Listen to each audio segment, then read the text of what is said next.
এবং ঘরের light off করে দিলেন এবং ঘরের চার কোণায় 4টা মোমবাতি জ্বাললেন এবং আমি যেখানে বসেছি সেখানে একটা গোল বৃত্ত আঁকলেন তিনি।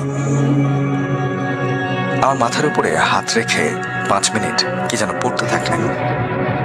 আমি তখন বেশ ভয় পাচ্ছিলাম, কারণ এরকম পরিস্থিতির সম্মুখীন আমি আগে কখনো হইনি। কিন্তু তারপরেও নিজের মনকে শক্ত করে আমি চুপ করে বসে রইলাম, কারণ আমার সাথে ঘটে যাওয়া ঘটনাটা সত্যিই একটা সমাধান করা দরকার। হুজুরের মন্ত্র পড়া শেষ হলে হুজুর আমাকে যা বললেন সেটা শোনার জন্য আমি মোটেও প্রস্তুত ছিলাম না। বিশ্বাস করেন শাফিন ভাই, এটা শোনার পরে আমার মনে হচ্ছিল আমার পায়ের নিচ থেকে মাটি সরে গেছে। হুজুর আমাকে বললেন আমার উপরে কেউ কালো জাদু বা ব্ল্যাক ম্যাজিক করেছে এবং যে স্বপ্নটা আমি দেখছি সেটা ব্ল্যাক ম্যাজিকের কারণেই আমি দেখছি। আমার উপরে ভয়ঙ্কর কালো জাদু করা হয়েছে। আমি বললাম, হুজুর কিরকম কালো জাদু? হুজুর আমাকে বললেন, শয়তানকে খুশি করে তোর উপরে কালো জাদু করা হয়েছে।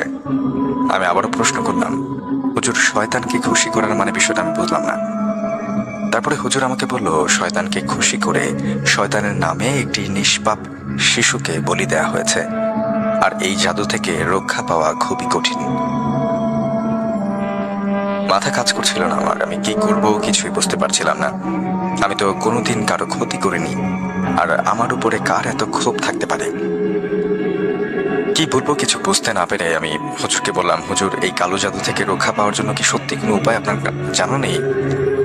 হুজুর বেশ পাতলা একটা স্বরে বলল, আছে, কিন্তু বিষয়টা খুব কঠিন। আমি বললাম, যতই কঠিন হোক আমি করব।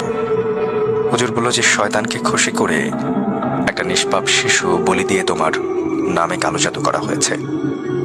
এই জাদু কাটাতে হলে তোকে 3টা নিষ্পাপ শিশু বলি দিতে হবে শয়তানকে খুশি করার জন্য। এবার আমার মাথায় আকাশ ভেঙে ফেলল।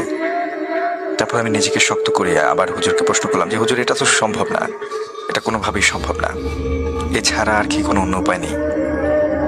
হুজুর বলল যে আরেকটি উপায় আছে, কিন্তু সেটা করলে কালো জাদুর প্রভাব পুরোপুরি কাটবে না।